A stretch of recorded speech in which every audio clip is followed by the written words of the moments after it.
I feel in the depths of my soul that it is the highest, most sacred, and most irreversible part of my obligation to preserve the union of these states, although it may cost me my life. Andrew Jackson.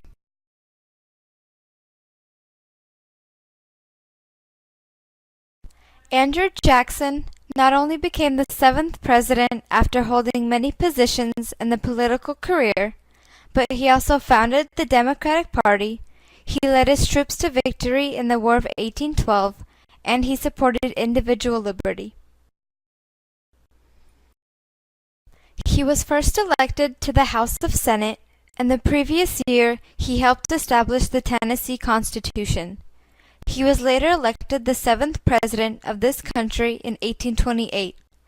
Jackson didn't mess around and took his presidency very seriously. He believed Republican government should be accessible and easy to understand. When it came to running the country, Andrew Jackson wanted perfection and expected it. He was ignorant but got things done, and that's what made him stand out.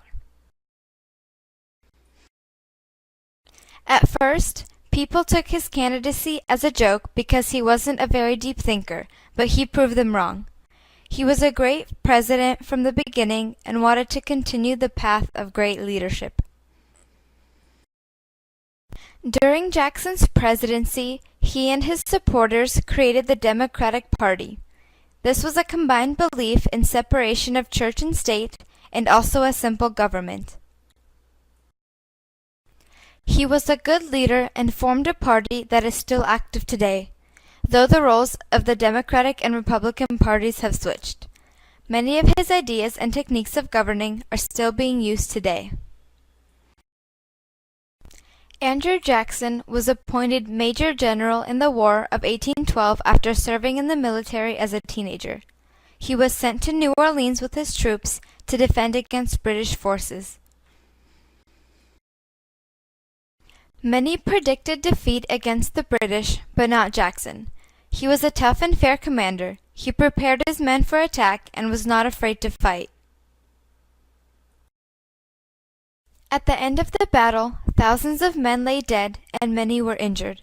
The only noise heard was the thundering roars of victory, and Jackson became a national hero.